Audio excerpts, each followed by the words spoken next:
semua orang kan. Okey. Okey, jadi hari ni firstly saya nak kata terima kasih sebab ada sudi bersama saya malam ni untuk kita sama-sama menganalisa topik HDA dan non-HDA projek.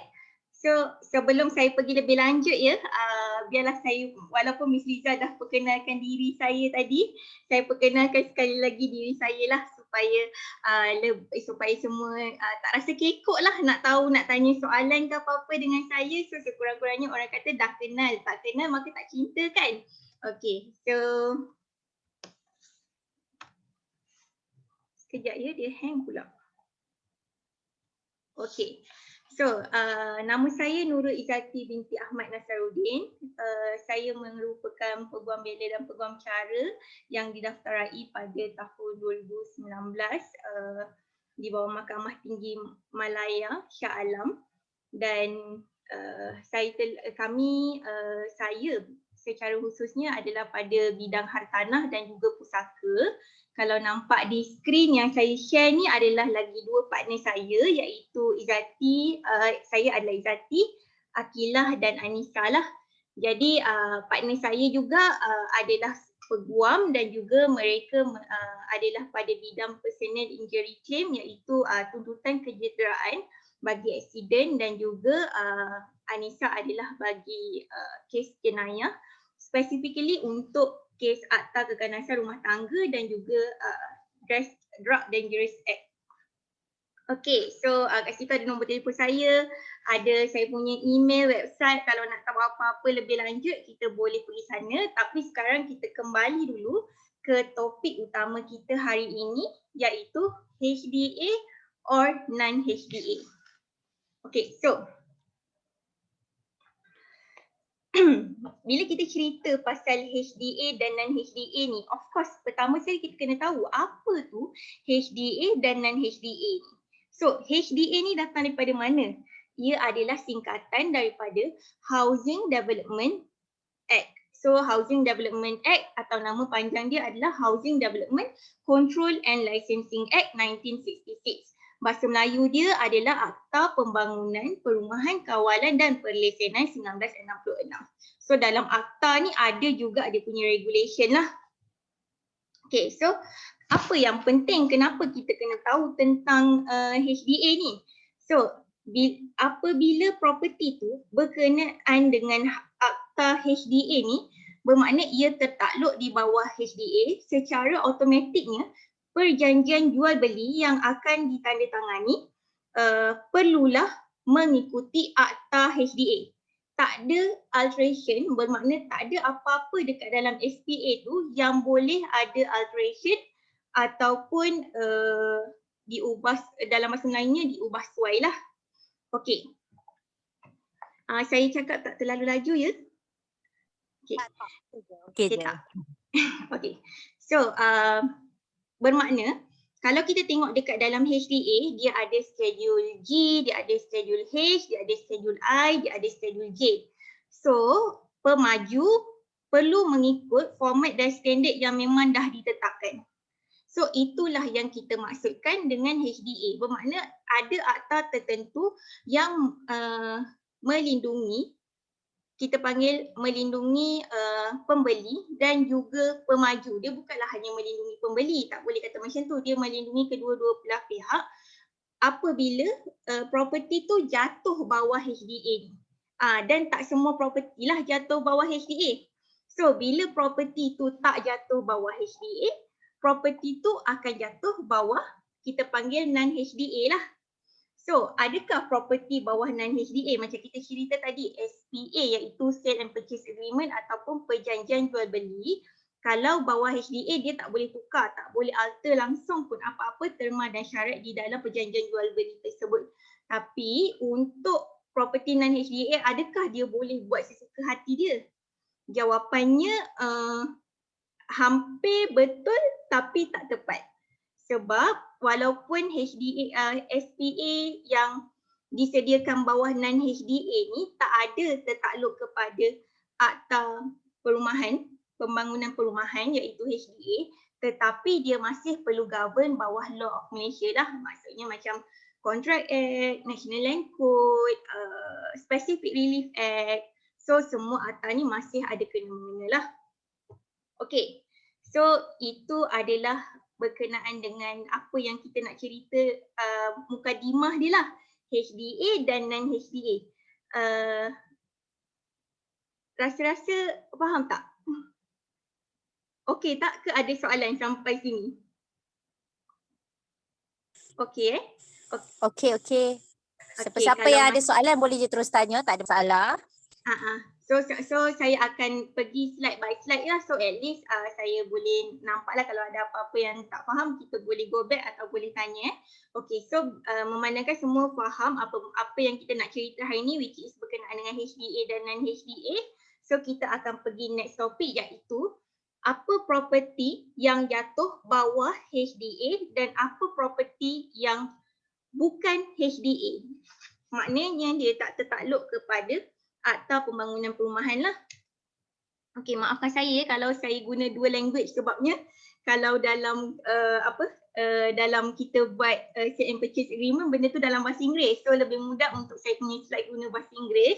Tapi saya akan cuba terangkan dalam bahasa Melayu untuk kefahaman semua sebab kebanyakan kita punya klien mereka akan minta juga kita untuk translatekan semula ke dalam bahasa Malaysia kan. So lebih mudah pada saya untuk kita ada dua language lah. Tapi in case kalau ada nak minta saya translate anything ataupun minta untuk saya terangkan dengan lebih lanjut, just inform, okay?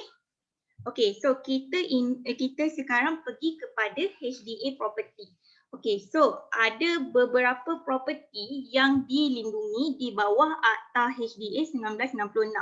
Okay, first sekali yang confirm memang akan dilindungi adalah New Developed Residential Properties. Okay, so apa tu New Developed Residential Properties? Bahasa Melayu dia adalah pembinaan baru perumahan kediaman yang berstatus kediaman lah. Okay, so apa maksudnya? Maksudnya projek under cons yang pemaju baru nak buat. So itu adalah bawah New Developed Residential Properties lah. So property ni dia jatuh bawah HDA dan dia kena follow. Dia kena follow sama ada schedule G dekat dalam HDA dengan schedule H. Okay, sebelum kita cakap lebih lanjut pasal HDA ni, everyone semua tahu kan Akta Housing Development Act ni? Okay, kalau tak tahu atau tak pernah tengok, boleh tengok yang ni lah. Ini adalah Akta Housing Development Control and Licensing Act and Regulation. So maksudnya dalam ni ada Act dan juga ada Regulation lah. Okay, so Act ni kalau buat under cost wajib pegang sebab kalau tiba-tiba ada klien datang, you boleh terus buka. You boleh terus cerita, bukan tunjuk je. Sebab orang Malaysia ni, orang kita zaman sekarang dia tak percaya kalau kita cerita ILO je. Dia nak bukti yang kukuh. So you boleh bagi bukti kukuh. Kalau you main under cost project, you ada benda ni, lagi diorang percaya sebab you dah tunjuk kat diorang apa yang diorang akan sign waktu diorang jumpa dengan pemaju nanti. Semua jawapan dia semua dah ada dalam ni. Okay, so untuk HDA macam kita cerita tadi, bila developer tu dia pakai dia baru nak jual rumah kediaman, dia akan guna kalau kita cerita rumah atas tanah, kita panggil landed property lah. So dia akan guna schedule G.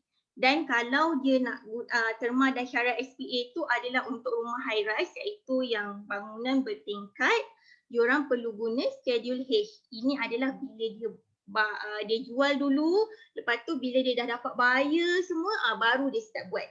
So ini adalah schedule yang diorang perlu guna di dalam Akta Pembangunan Perumahan. Okey, kedua yang akan protected bawah HDA adalah New Developed Residential Properties in Commercial Area. Maksudnya pembangunan baru perumahan kediaman di dalam kawasan komersial. Okey, bermakna commercial area ni, kalau kita dengar commercial property, dia dah tak govern ya bawah HDA. Sebab HDA project, firstly dia kena kediaman. Ini adalah antara yang paling penting lah. Okay, so bila dia jatuh commercial, dia dah bukan HDA lah, dah tak govern bawah HDA.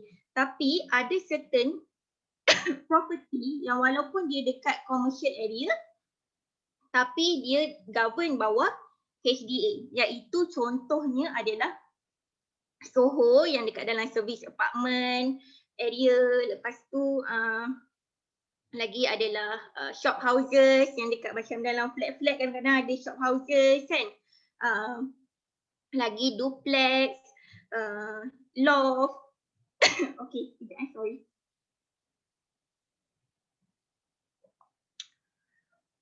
Okay, so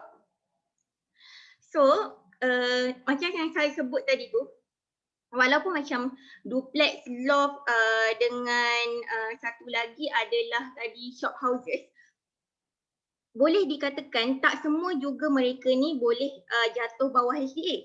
Sekiranya kita buka title, yang ini yang penting bila you nak sign nanti pemaju akan bagi title tu. Dekat title tu dia bukannya, syarat nyata dia bukannya kediaman. Syarat nyata dia adalah komersial, bangunan komersial. Secara automatik benda tu tak govern under HDA lah. So bermakna SPA yang disediakan walaupun macam nampak hampir sama macam HDA, tapi sebenarnya pemaju tu tidak perlu untuk ikut HDA. Dia boleh alter dan tak salah untuk dia alter lah. Okay, and then next adalah yang third tadi kita cerita adalah secondary market for HDA project within defect liability period. Okay, secara umumnya kalau rumah tu under subsale, kita akan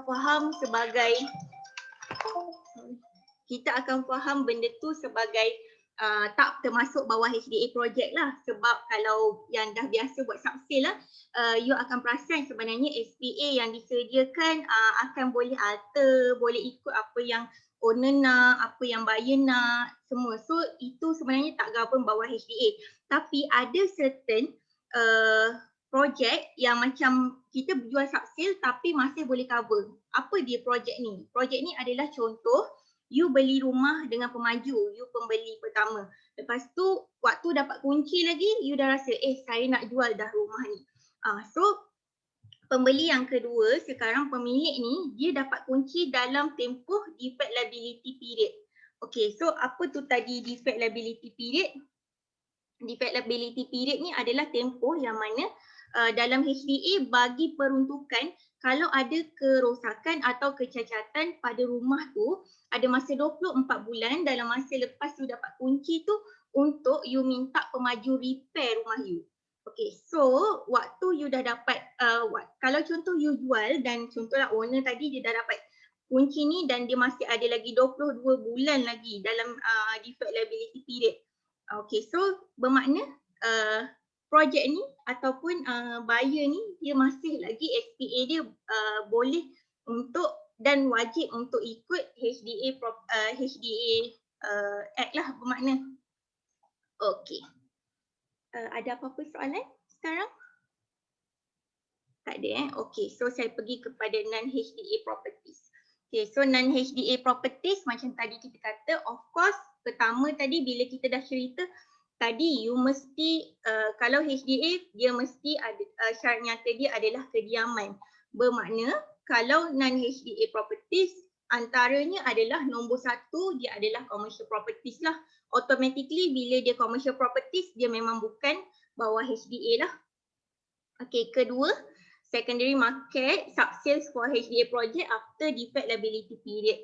Okay, contoh macam kalau you biasa jual, kalau untuk ejen yang biasa dah jual subsale, dia akan nampak tahu pembeli pertama selalunya owner bila dia tunjuk SPA, dia bagi yang nama pemaju kat atas, lepas tu nama dia kat bawah. So maknanya dia guna SPA dia tu adalah HDA sebab kalau you tengok dekat dalam tu kalau rumah landed sebenarnya itu adalah sebiji macam schedule G untuk HDA. Tapi untuk yang kali ni sebab dia jual dengan buyer dah lepas 5 tahun, dah lepas 3 tahun ke, so rumah tu dah bukan bawah defect liability period, automatically dia dah tak perlu, kita dah tak perlu guna HDA untuk refer dan boleh mengikut SPA terma dan syarat yang telah ditetapkan dan dipersetujui oleh buyer dan seller lah. Okey, ketiga adalah auction. So apa-apa projek auction pun dikira sebagai non-HDA property lah. Okay.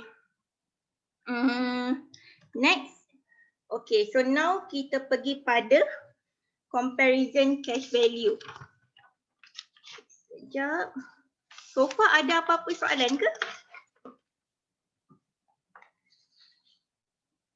Semua faham Okay, so kalau semua faham, kita pergi pada next lah. Okay, so kita cerita pasal comparison cash value. Okay, nombor 1, comparison yang ada dalam HDA project dengan non-HDA project. Okay, so first kali, kalau dalam HDA project, kalau kita nak apa-apa sale and purchase agreement, selalunya kadang-kadang ada deposit. Untuk HDA project, iaitu under cons project under HDA, no deposit is allowed. So far benda ni adalah bawah section rules 11 clause 2 yang mana kat dalam tu ada sebut no person including parties acting as stakeholder by whatever name shall collect any payment except prescribed by contract of sale. Bermakna pemaju ke ataupun lawyer ke, ejen hartanah daripada Oriental ke, semua tak boleh ambil deposit. Tak kisahlah kita panggil sebagai deposit tu sebagai booking fee, earnest deposit, commitment fee, apa-apa fee lah, tak boleh. So kalau buat juga, then bacalah dalam section 11 tu ada juga tertera iaitu apa dia hukuman yang kalau ambil jugalah kalau untuk HDA. Okay, berbeza dengan non-HDA. Non-HDA ni macam kita cerita tadi lah. Kalau macam service apartment yang bukan Soho tapi dia bawah jatuh any property yang jatuh bawah commercial lah. Any property yang jatuh bawah commercial ataupun any sub-sale project, any auction. So deposit is allowed as per SPA. Sebab kita boleh masukkan dekat dalam SPA tu terms and condition, and kita boleh masukkan dalam SPA tu berapa booking and earnest deposit yang dah dibayar. Instead of HDA, you memang dah tak boleh alter. And dah terang lagi bersuluh dalam section 11 tu lah. Okay. So untuk HDA, next adalah loan margin. Untuk loan margin, of course sebab ni adalah rumah kediaman. Kalau you first time buyer, you boleh dapat sampai 100%. And then kedua, you boleh pergi sampai 90%. And then kalau yang third tu akan pergi sampai 70% je lah. And then of course juga tempoh untuk kalau loan margin HDA ni dia lebih panjang. Macam kita tahu boleh pergi sampai 35 tahun instead of non-HDA sebab dia adalah commercial property. So dia punya loan margin tu even yang first time you beli commercial property pun dia akan tetap pergi dekat 85%. And then second and even third sometimes boleh pergi pada 85% loan margin. And dia punya tahun pun lebih singkat, dia boleh pergi sampai 20 to 25 je. This one pun depends juga pada you punya profile buyer lah. Okay. Next adalah soalan. Okay. Tadi kita ada soalannya. Okay.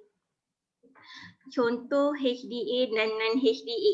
Contoh HDA dan non-HDA tadi rasanya kita dah jawab yang dekat sebelum ni tadi. Property apa yang jatuh bawah HDA dan non-HDA. Adakah rasanya saya punya soalan tu menjawab untuk Encik Zulkifli Arsyad untuk contoh HDA dan non-HDA?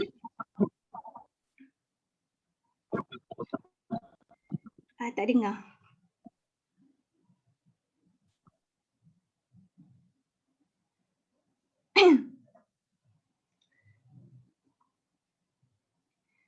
Okay. Okay, so saya tadi ada soalan yang pasal contoh tadi saya rasa saya dah jawab. And then nombor 2, soalan daripada Suraya. Akta tu open ke? Sama ada open sources atau boleh beli bukunya? Okay, akta untuk Housing Development Act ni boleh cari dekat mana-mana kedai buku. Memang boleh dibelilah. Kalau you cari online, sometimes yang dapat online tu adalah version yang lama. So kalau boleh pergi kedai buku, sebab kedai buku selalunya akan ada version yang paling latest lah. Boleh tanya juga kalau diorang sebenarnya adalah backdated version. Sebab HDA ni dia selalu update, especially macam sekarang ada satu lagi, kita dalam COVID kan, so ada langkah-langkah pencegahan COVID, so ada juga update sikit lah dekat pada kita punya amendment pada Akta Housing Development Act. Okay, and then next question adalah satu lagi. Bolehkah auction? Ya. Bolehkah auction berlaku pada masa HDA? Okey. Auction tak boleh berlaku pada masa HDA. Sebab dalam HDA ada menyebut yang mengatakan kalau contoh buyer tak bayar secara automatik, pemaju berhak untuk terminate the agreement. Okey. Untuk kes PPAM melinjau di Putrajaya, kenapa tiada tindakan atas kontraktor yang tak nak baiki kerosakan rumah WIP jatuh atas HDA projek? Okey, saya rasa saya tak sure berkenaan dengan soalan ni, tapi ada kemungkinan benda ni jatuh bawah langkah pencegahan COVID. Kalau perasan Akta Langkah Pencegahan COVID yang saya baru sebut tadi, sekejap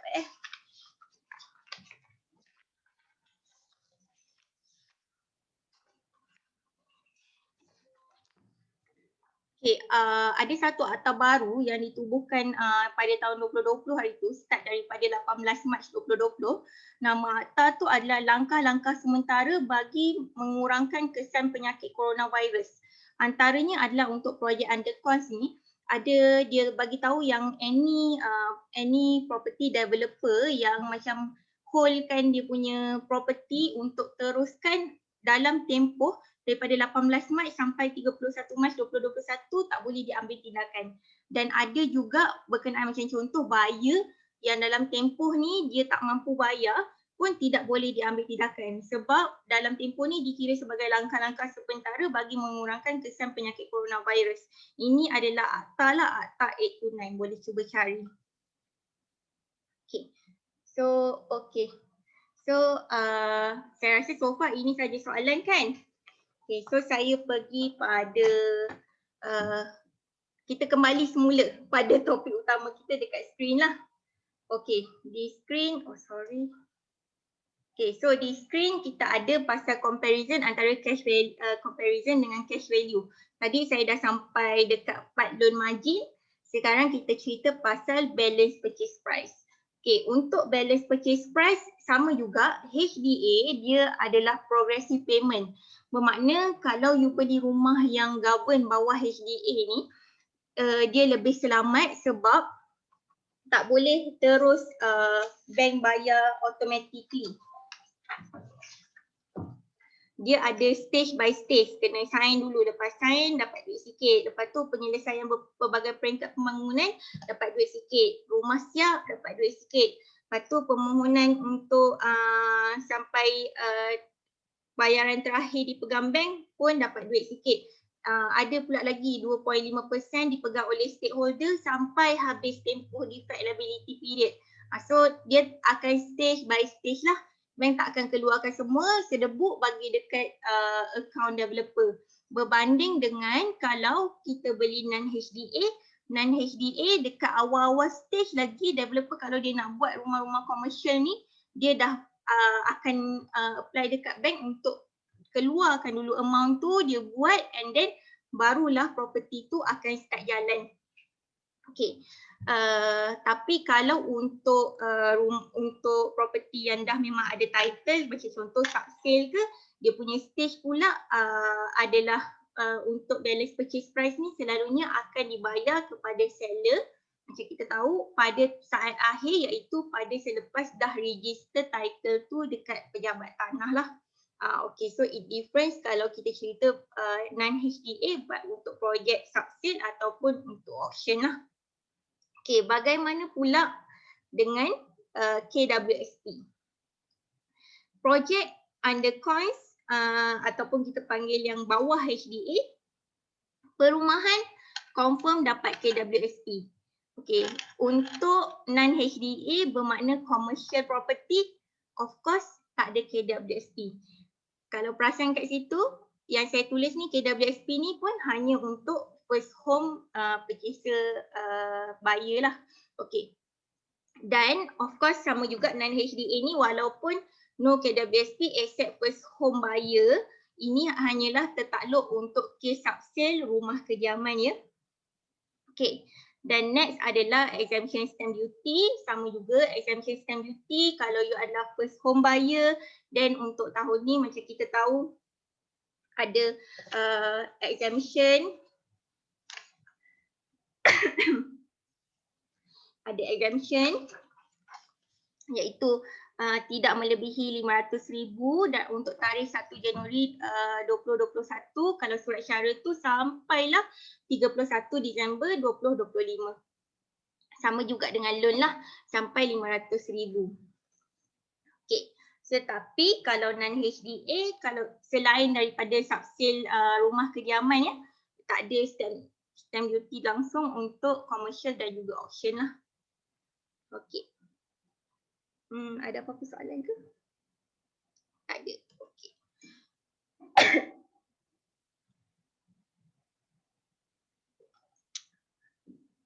Kita pergi pada next slide kita, iaitu completion period.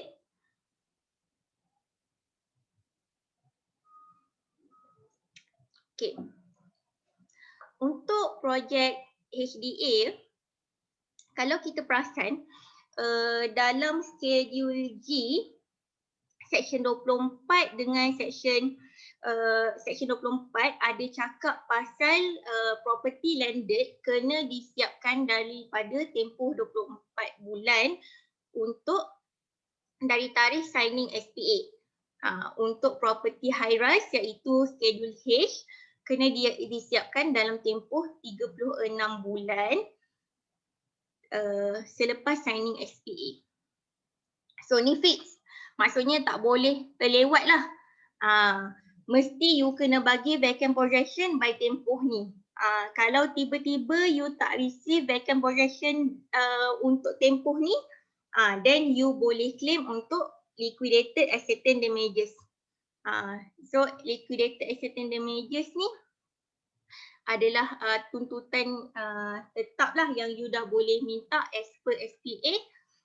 Boleh tengok iaitu dia kata dalam HDA ada sebut 10% per annum of SPA purchase price to be calculated from the date you supposed to receive vacant possession to the actual date you receive vacant possession. Okay, so vacant possession ni pun ada orang sebenarnya ada argument banyak pemaju dia kata okay, receive vacant possession ni bermakna dia bagi kunci. Tapi kalau ikut by law, by HDA dan juga by all the cases yang dah lawan dekat court kan, sebenarnya apa yang dimaksudkan by vacant possession adalah tarikh bila pemaju start bagi dia punya CCC, iaitu Certificate of Completion and Compliance. Okay, so kalau dia tak bagi CCC lagi, benda tu belum dikira sebagai dah serah vacant possession, iaitu dah bagi serahan milikan kosong lah. Berbanding dengan non-HDA, non-HDA dia tak ada fixed period yang macam mesti kalau rumah landed 24 bulan, high rise kena 36 bulan. Macam kalau HDA, kalau property commercial dia selalunya akan ambil masa paling maksimum pun 2 tahun lah. Tapi it really depends on SPA, tak ada specific period yang kita boleh kata non-HDA punya projek macam ni. Especially kalau you pergi pada subsale, subsale punya projek pula akan vary based on jenis hak tanah tu, maknanya freehold ke, leasehold ke, apa lagi, ada consent ke, tak ada consent ke, consent negeri sahaja ke, ataupun ada consent low cost. So it's very based on the time, based on real situation lah. And of course kalau depends juga sama ada property tu adalah masih title, etc. lah. Okay. So dekat dalam non-HDA pula dia pun tak ada yang kita kata macam HDA dia mention betul kena bagi 10% per annum SPA daripada SPA purchase price. Macam non-HDA selalunya it really depends on the SPA. Means kalau dalam tu ada cakap, ada mention, dan selalunya akan mention lah 8% ke 10%. And sometimes ada juga developer yang sebenarnya silent on this matter. So ada pernah ni. Okay, soalan. Pemaju boleh ke serah kunci sebelum CCC? Okey, kalau pemaju serah kunci sebelum CCC, benda tu tak dikira sebagai serah kunci. Walaupun dah serah kunci, you tak boleh duduk sebabnya you tak dapat lagi CCC. Macam ni you nak duduk rumah tu tak ada, ni kan api air, lepas tu you pun tak sure tempat tu selamat ke. So of course tak boleh. Jawapan dia adalah boleh serah tapi tak dikira sebagai vacant possession. Sebab memang banyak je pemaju yang buat macam ni lah. Okay. Taktik diorang untuk tak kena kita panggil liquidated accident damages ni lah. Okay. So next. Full name untuk HDA tu apa ya? Okay, full name. Full name dia okay ni. Housing Development Control and Licensing Act 118 Regulation. Okay, saya ada letak juga dekat first page, saya rasa tadi dekat dalam slide saya. Saya tak sure, nanti boleh minta Miss Liza untuk sharekan dengan yang hari ni join lah semua sekali. Okay, ada lagi soalan lain?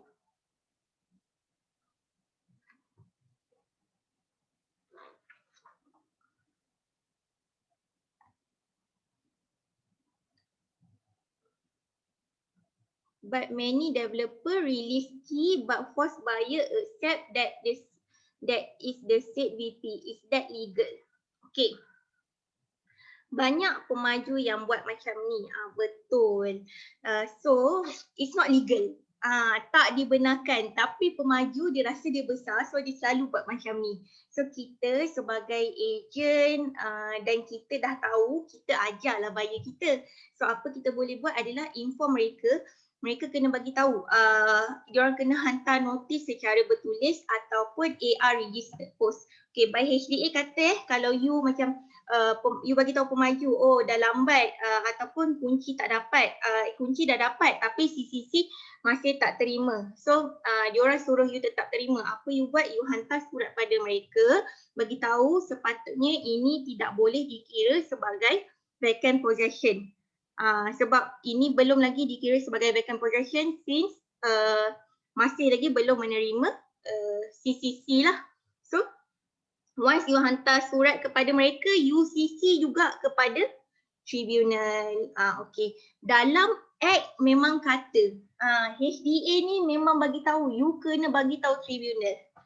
Sebab diorang pemaju memang akan bagi tahu macam ni, tapi you kena mention pada tribunal sampailah tarikh you dapat CCC tu. Okay, so selalunya tribunal akan ambil action lah. This is for case yang less than 50,000 ya untuk tribunal tu.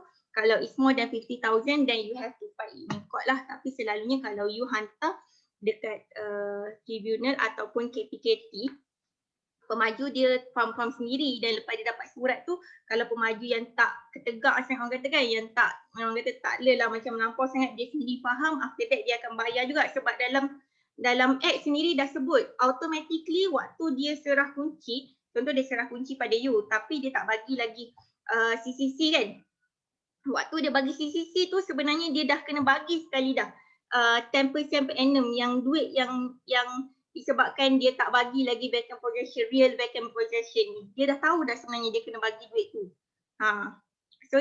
So untuk owner yang menghadapi ni, macam saya kata tadi, penerangan yang lebih lanjut dia ada dekat dalam HDA lah. Section berapa ya? Sekejap kita check.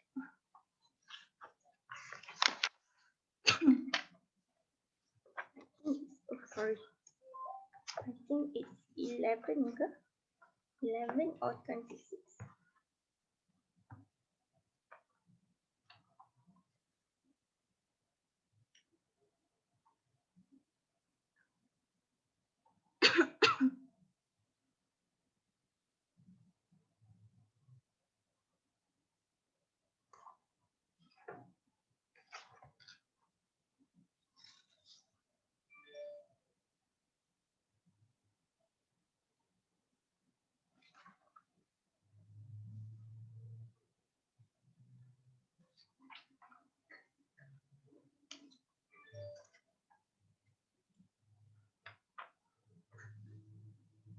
Before payment, access proportion installment the third party financial ni bukan.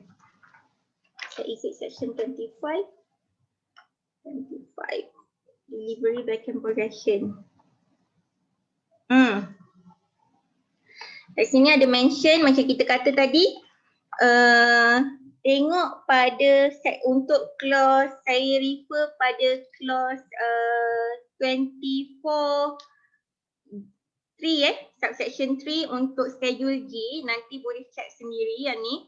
Developer shall pay any liquidated damages immediately after the developer has given notice requesting the purchaser to take possession in the manner stipulated in clause 26.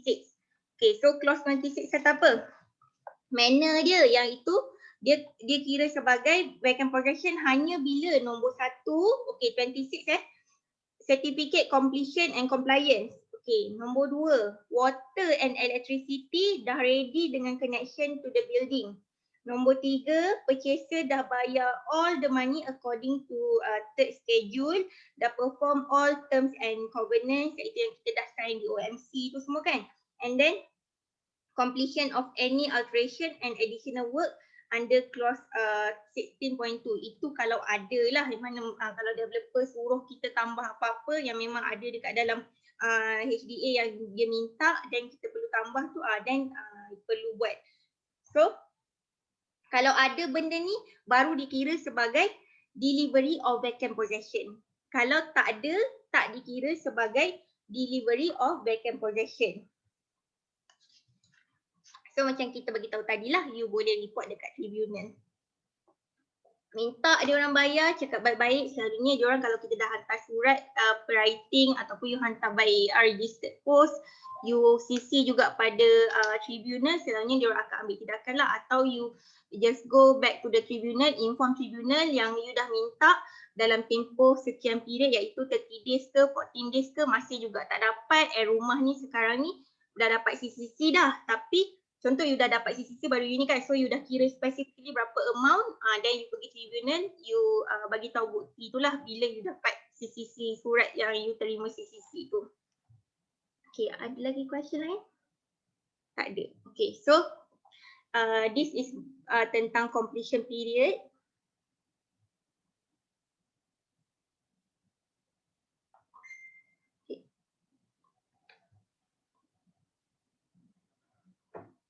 But when we are one of the purchaser, where got so much money to fight with developer, even want to appoint lawyer also no money. Okay, itu yang kita cerita pasal tribunal tu. Tribunal, you tak bayar apa-apa, you bayar RM1 je untuk pergi tribunal ni. Just hantar pada tribunal, hantar semua report, kata bagi tahu bawa you punya SPA, bawa you punya kunci yang you terima tu, tapi you inform you masih belum dapat CCC kan. So tak perlu pergi, macam saya beritahu tadi, kalau kes kurang daripada RM50,000, you dah kira ya. Kiralah cara nak kira liquidated asset and damages ni ada dekat dalam HDA, ada bagi tahu macam kita beritahu tadi lah, 10% per annum calculated from the purchase price, daripada berapa hari yang actual date you sepatutnya dapat hingga tarikh yang you betul-betul dapat CCC tu. So kira tempoh tu, kalau kurang daripada RM50,000, pergi pada tribunal. Contoh lebih daripada 50,000, apa yang boleh buat adalah, yelah case you pun you tahu you dah dapat lebih daripada 50,000. Kenapa tak nak hire lawyer? Sebab most of the case saya boleh kata yang kita lawan dekat court berkenaan dengan LAT memang confirm menang. Sebab ini adalah termaktub di bawah Akta HDA. So kumpulkan semua, bukan sebab selalunya pemaju dia tak seorang-seorang kalau you terlambat dapat kunci ni, dia akan dapat ramai-ramai. So kumpulkan dengan jiran-jiran yang lambat tu, bayar lawyer. Dan untuk pergi dekat court kalau kes lebih daripada 50,000 lah. Kalau kurang daripada 50,000 macam saya beritahu tadi, just pergi tribunal. You just kena bayar RM1 je untuk laporkan pada tribunal, untuk tribunal dengar dan ambil kes tu. Tak perlu hire lawyer.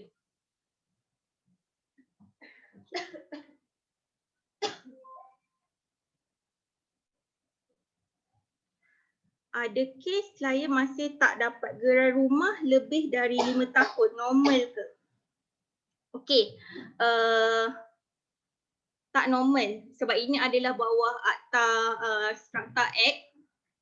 Tapi kalau kita tahu Strata Act hanya enforce start daripada, I'm not sure, saya kena check balik Strata Act sekejap Bukakan Akta Strata.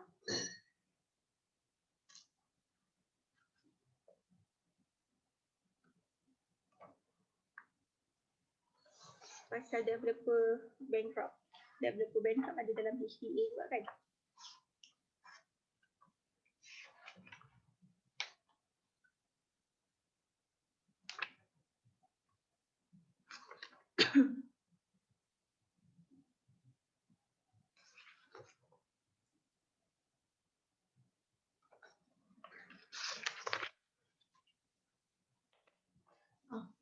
Specifically untuk tadi apa soalan? Normal ke selepas 5 tahun masih tak dapat? Strata management kata ada period of perfection. Okay. Okey, untuk soalan yang tu sebab dia bawah Strata Management Act ya. So nanti saya jawab untuk soalan yang normal ke untuk selepas dah 5 tahun masih lagi tak dapat kunci, masih lagi tak dapat title, individual title ni, strata title. Okey. Okay, so next kita pergi pada topik seterusnya dulu lah ya. Okay, iaitu warranty. Okay. So ada ke warranty? So untuk projek HDA iaitu undercost project yang bawah HDA ni memang ada warranty, which is defect liability period lah. So yang ni defect liability period, kalau you check jatuh bawah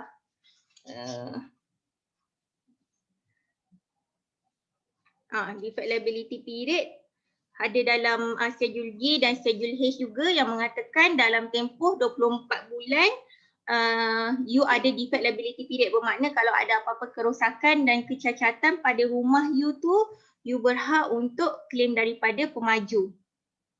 So cara dia, tapi provided you tak ada buat apa-apa variasi pada rumah. Maknanya kalau tengok rosak ke apa dalam 24 bulan ni, kata kat buyer tu janganlah dulu tolong jangan modify apa-apa pada rumah. Even cat rumah pun dikira sebagai variasi under 15A.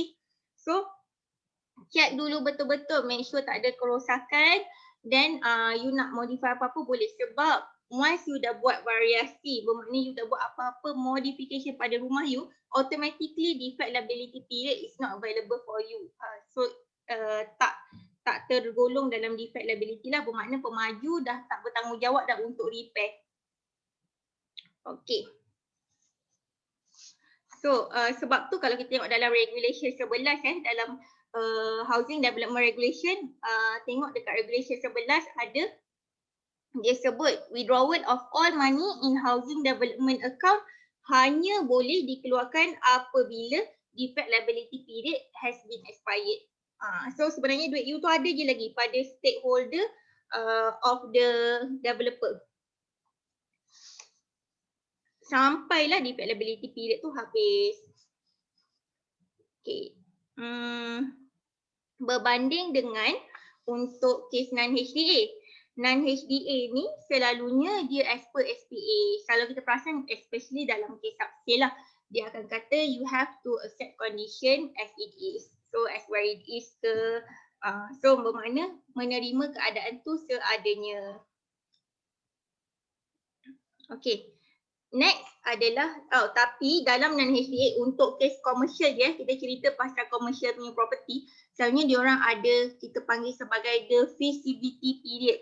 The feasibility period ni adalah masa yang mana period yang bila dah sign SPA antara buyer dengan pemaju tu, pemaju bagi tempoh kadang-kadang dalam 2 bulan, 3 bulan, 4 bulan untuk buyer tu check dulu property yang dia beli, property komersial yang dia beli tu sama ada apa-apa kerosakan ke tak ada. Kalau contoh ada kerosakan, so automatically buyer tu berhak untuk refund, diorang pemaju akan kena refund balik duit yang dah bayar kan. Tadi kan diorang dah bayar sama ada tak kira lah dia panggil deposit ke, earnest deposit ke daripada yang ada intention untuk enter into the SPA. So dan SPA tu boleh terminate lah. Tapi kalau contoh sampai tempoh tu masih lagi tak bayar, masih lagi tak ada apa-apa yang macam merasa rosak ke apa, so feasibility period tu akan just dikira bayaran yang dibayar dalam tempoh feasibility period tu akan dibawa dan dikredit sampai kira waktu akhir SPA lah. Okay.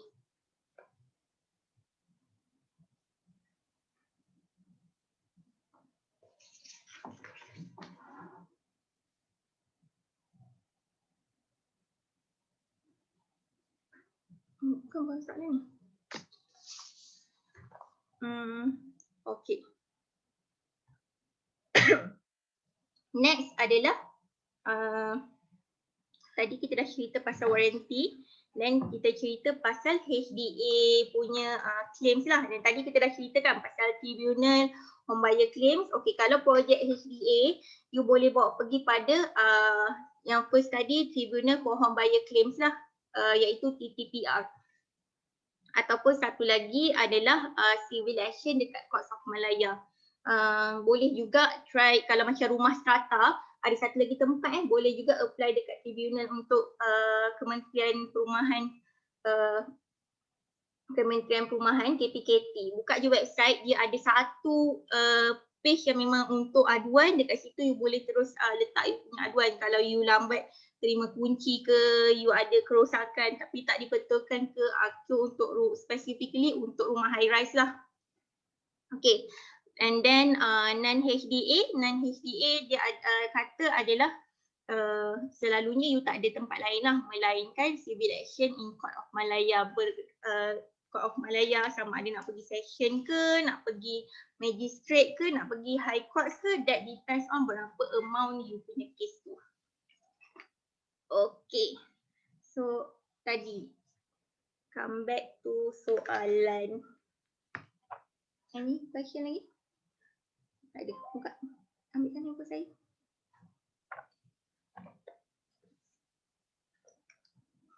Okay. So far ini sahaja yang kita mention untuk hari ini. Oh, next. Adakah latent defect disebut dalam HDA selain daripada defect liability period? Latent satu apa? Sorry sekejap.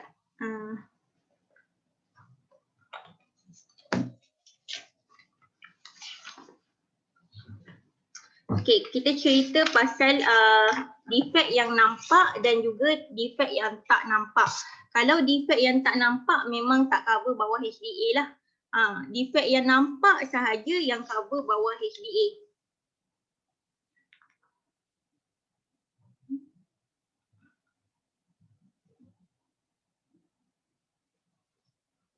Okay, lagi adalah taman rumah.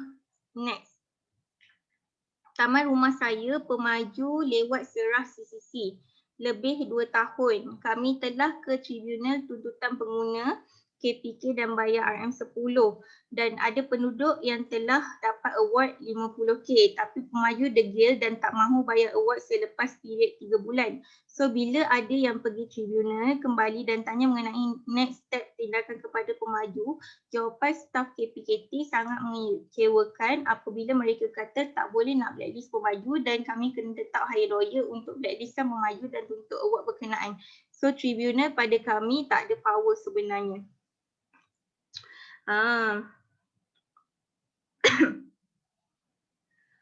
Okay. So 50,000.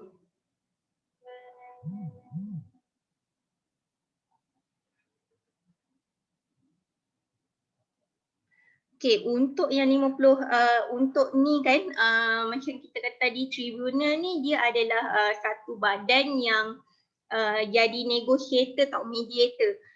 Macam yang Encik Khairi ni kata tak ada power sebenarnya, mereka hanyalah mediator tapi sepatutnya KPKT yang tribunal ni kena ambil tindakan. Kalau tak ambil tindakan then you boleh saman KPKT dan juga you punya developer tu. Nanti untuk Encik Khairi ni nanti saya bagi satu kes yang mana pemaju tak nanti sebab saya kena close dulu saya punya screen sharing baru saya boleh buka dan hantar kes tu. Nanti saya hantar kes tu so Encik Khairi boleh refer dan maybe boleh bincang dengan penduduk yang sekitar tu kongsi duit untuk bawa pergi kes tu pergi court lah.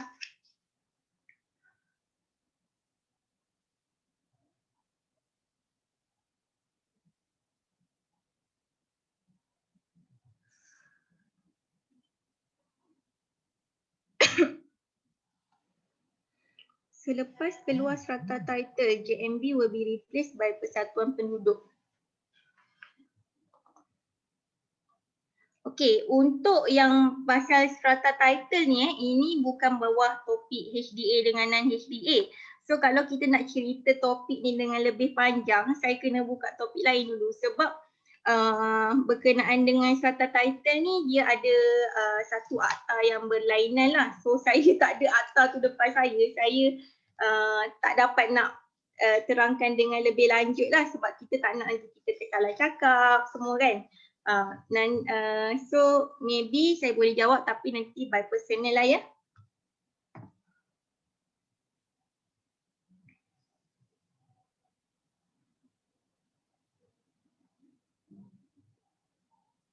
Okay.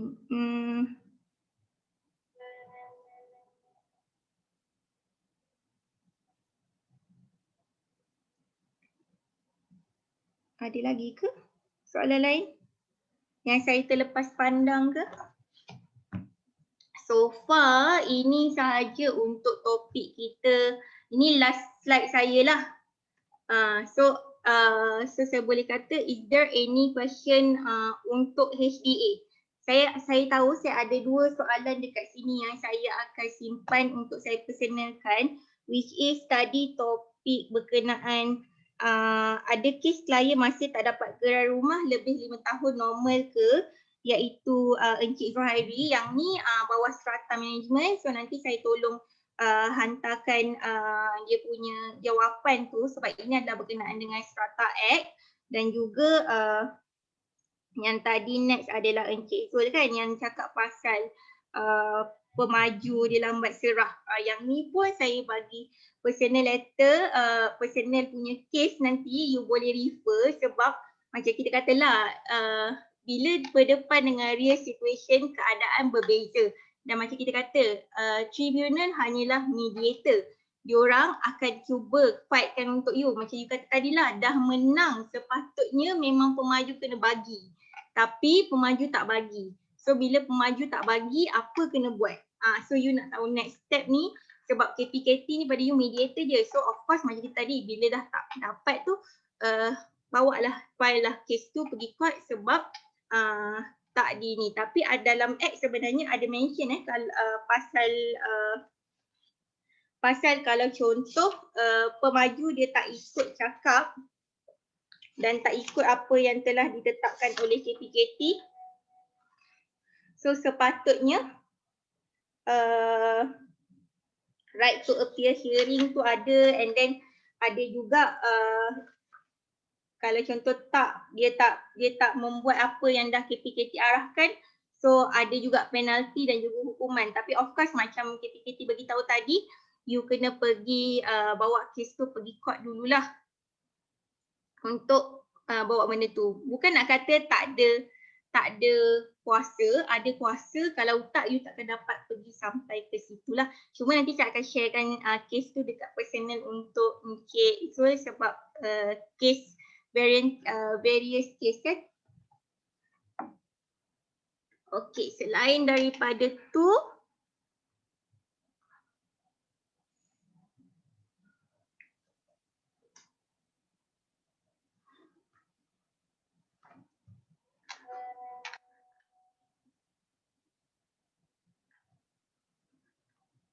okay, saya rasa itu sajalah, tapi anything first you kena pergi tribunal dulu. Once you dah pergi tribunal, you dah tunjuk, you dah bawa kes tu pergi tribunal, baru you boleh pergi court. Kalau kes you below 50k untuk you membuktikan yang memang kes you memang confirm menang. You pergi court pun memang confirm menang, and automatically you boleh dapat sebab you dah bawa pergi mahkamah. So upah lawyer yang you hire pergi mahkamah pun akan ditanggung oleh pemaju.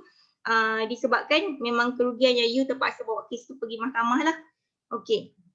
Nanti saya sharekan kes tu dengan lebih detail untuk Encik Zul. Okey, ada apa-apa soalan lain?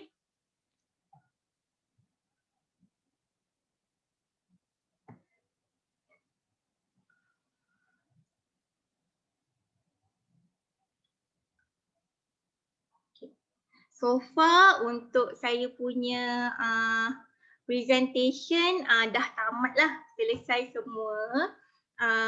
So any question, kalau tiba-tiba dah lepas habis ni baru rasa macam ada tiba-tiba nak tanya semula, boleh check dekat, boleh contact saya personally lah 017-665-6136 atau boleh email saya izati@ialawyers. Tapi kalau macam kes tu orang kata memang dah kena bawa pergi court, so cerita dia kalau boleh bagi saya bukti sekali lah, so kita boleh study dengan lebih detail. Okey. Saya rasa itu saja, saya serahkan semula kepada Miss Liza lah.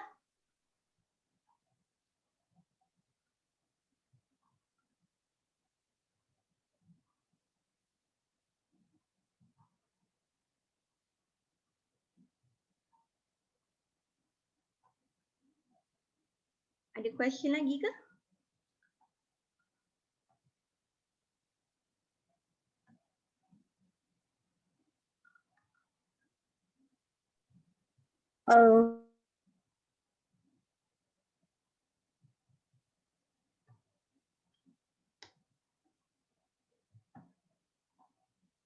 Okay, jadi rasanya dah tamat kita punya hari. Nanti kita ada masa lagi, kita akan jemput lagi Mizati topik yang lebih, topik baru kan. Jadi kepada yang lain juga, seluruh partner-partner oriental,